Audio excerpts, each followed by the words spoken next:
ने देखा कि स्वामी रामानंद जी काशी में वैष्णव पंथ का ज्यादा प्रचार कर रहे हैं और नाथ पंथ सिकुड़ता जा रहा है। इसीलिए गोरखनाथ स्वामी रामानंद जी के साथ गोष्ठी के लिए काशी शहर में आते हैं। स्वामी रामानंद जी, जो काशी शहर के प्रसिद्ध संत थे और वेदों के मर्मज्ञ ज्ञाता माने जाते थे, उन्होंने अपने 1400 ऋषि शिष्य बना रखे थे और ज्ञान प्रचार के लिए भी उन्हें जगह जगह भेजते थे। उस समय कबीर परमेश्वर जी ने स्वामी रामानंद जी को अपना गुरु धारण कर रखा था। वैसे तो कबीर परमात्मा जी को किसी को भी गुरु बनाने की आवश्यकता नहीं थी, परंतु कबीर परमात्मा इस बात से परिचित थे कि आगे आने वाले समय में लोग ये सवाल उठाएंगे कि कबीर ने भी तो गुरु नहीं बनाया था, इसलिए गुरु बनाने की कोई आवश्यकता नहीं है। इस बात को ध्यान में रखते हुए कबीर प्रभु ने स्वामी रामानंद जी को अपना गुरु बनाने की लीला की। एक दिन स्वामी रामानंद जी के आश्रम में गोरखनाथ जी का एक सेवक उनसे मिलने के लिए गया। उस समय स्वामी रामानंद जी आश्रम में अपने शिष्यों को ज्ञान उपदेश दे रहे थे। अलख निरंजन स्वामी जी। राम राम नाथ जी। स्वामी जी, हमारे नाथ जी बहुत पहुंचे हुए सिद्ध पुरुष हैं। वो आपके साथ ज्ञान गोष्ठी करना चाहते हैं, इसलिए मैं आपको अपने गुरु जी के आदेश अनुसार आमंत्रित करने आया हूँ। उन्होंने कहा है कि ज्ञान चर्चा में जो भी विजयी होगा वह अपने शिष्यों समेत जीतने वाले का शिष्य बनेगा। ये कहकर गोरखनाथ जी का शिष्य वहां से चला जाता है। गोष्ठी की बात सुनकर स्वामी रामानंद जी बहुत चिंतित हो जाते हैं, क्योंकि वे इस बात से परिचित थे कि ये नाथ परंपरा वाले साधु सिद्धि युक्त होते हैं और इन सिद्धियों को देखकर जनता उनको विजयी घोषित कर देगी, जिससे ज्ञान चर्चा का मूल उद्देश्य पूरा नहीं होगा और उस नाथ जी का मुझे शिष्य बनना पड़ेगा। स्वामी रामानंद जी ये सोच ही रहे थे कि तभी 12 वर्षीय कबीर साहिब जी आश्रम में प्रवेश करते हैं। प्रणाम गुरुदेव। क्या हुआ गुरुदेव? आप बहुत चिंतित नजर आ रहे हैं। दास के लायक कोई सेवा है तो बताओ। हे कबीर जी, कोई नाथ जी आए थे और उन्होंने स्वामी जी के साथ गोष्ठी करने को कहा है कि जो गोष्ठी के लिए नहीं आएगा तो वो हारा माना जाएगा, और दूसरी शर्त ये रखी है कि जो हार जाएगा वह जीतने वाले का सह अनुयायी शिष्य बनेगा। हे स्वामी जी, संतों को हार जीत की चिंता नहीं करनी चाहिए। हमें उस नाथ जी का सामना करना चाहिए और गोष्ठी में अवश्य चलना चाहिए। फिर मैं आपका दास भी तो आपके साथ हूँ। हे भगवान, आप कह रहे हैं तो मैं अवश्य ही चलूंगा।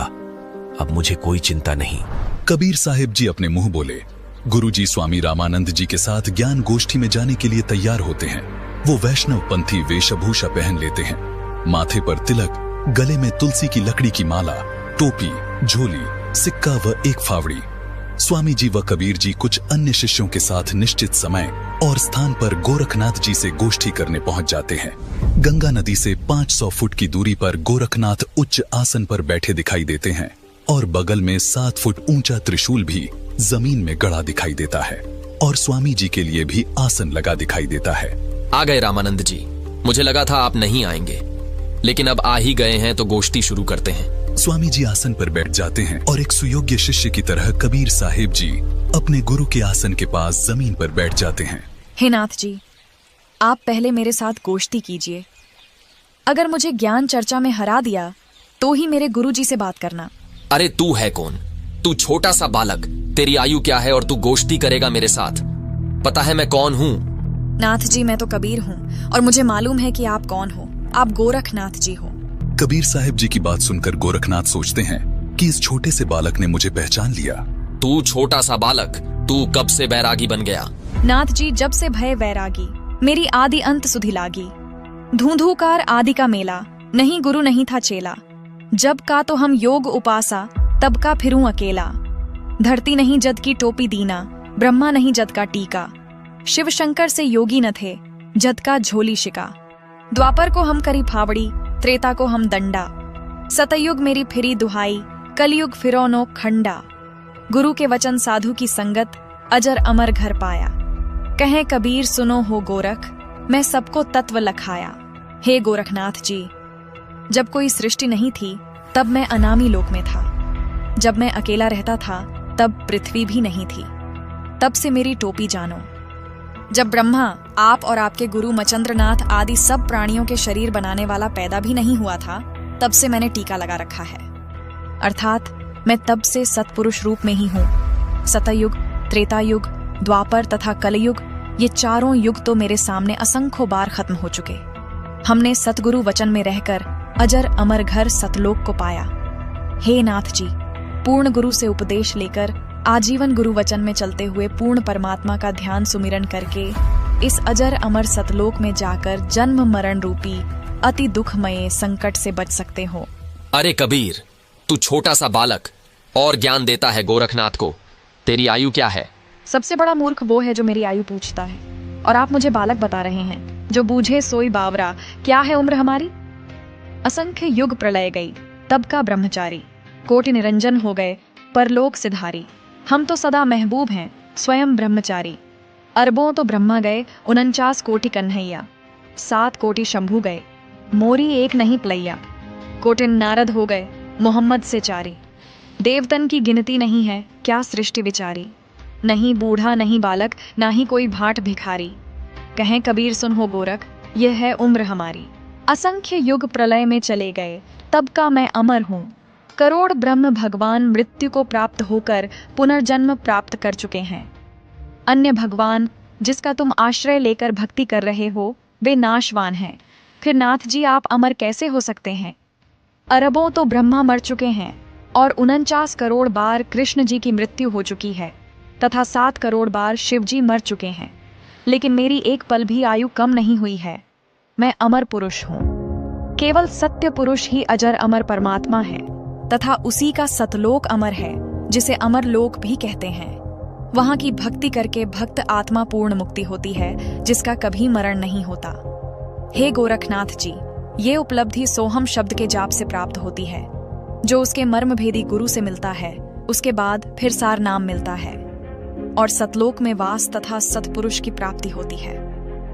करोड़ों नारद तथा मोहम्मद जैसी पवित्र आत्माएं जन्म कर मर चुकी हैं, देवताओं की तो गिनती भी नहीं।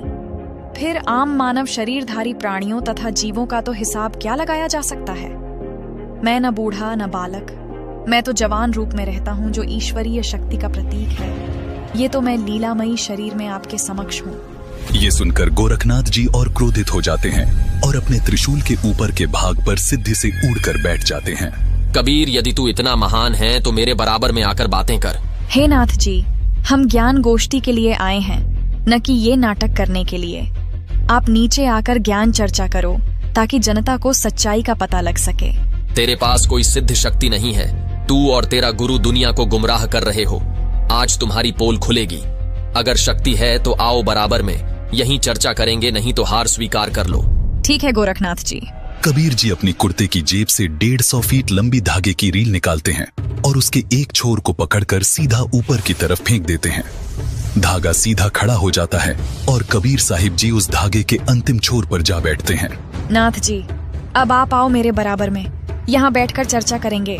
गोरखनाथ ज्यों ही ऊपर की तरफ उठते हैं, वैसे ही धड़ाम से नीचे गिर जाते हैं।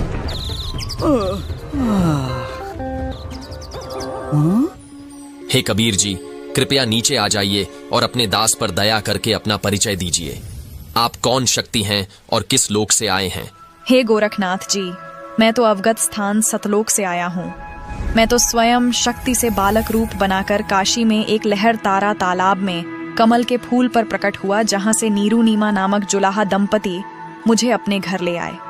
मेरे कोई माता पिता नहीं है, न ही मेरी कोई पत्नी है, और जो उस परमात्मा का वास्तविक नाम है वही कबीर नाम मेरा है। आपका ज्योति स्वरूप, जिसे आप अलख निरंजन कहते हो, वो ब्रह्म भी मेरा ही जाप करता है। मैं सतनाम का जाप करने वाले साधक को प्राप्त होता हूँ। मेरा शरीर हाड़ चाम का बना हुआ नहीं है। मेरा मूल स्थान सतलोक है, जहाँ सतनाम के जाप के आधार से जाया जाता है। नाथ जी, आप ज्योति निरंजन के जाल में ही फंसे हुए हो। न जाने आपके कितने जन्म हो चुके हैं और कितनी बार आप 84 लाख योनियों में कष्ट उठा चुके हो। यदि आप मेरी शरण में नहीं आते तो आपकी 4 युगों की भक्ति को काल कलयुग में नष्ट कर देता है। हे कबीर जी, मुझे आपकी बात पर विश्वास हो गया है, लेकिन मैं आपकी एक परीक्षा लेना चाहता हूँ। मैं दरिया में डुबकी लगाऊंगा। यदि आप मुझे खोज लोगे तो मैं आपका शिष्य बन जाऊंगा। ठीक है गोरखनाथ जी, छुप जाओ दरिया में। ये सुनकर गोरखनाथ गंगा नदी की तरफ चल पड़ते हैं और साथ में दर्शक भी पीछे पीछे चल पड़ते हैं। गंगा के पास जाकर गोरखनाथ जी गंगा में छलांग लगाकर मछली का रूप धारण कर लेते हैं। कबीर परमात्मा भी गोरखनाथ जी के बाद गंगा दरिया में डुबकी लगा देते हैं और सैकड़ों मछलियों के बीच गोरखनाथ को पकड़कर तथा उनका असली रूप बनाकर उन्हें किनारे पर ले आते हैं। इस प्रकार गोरखनाथ जी ने कबीर साहिब जी को पूर्ण परमात्मा स्वीकार किया और उनके शिष्य बने तथा कबीर साहिब जी से भक्ति प्राप्त की।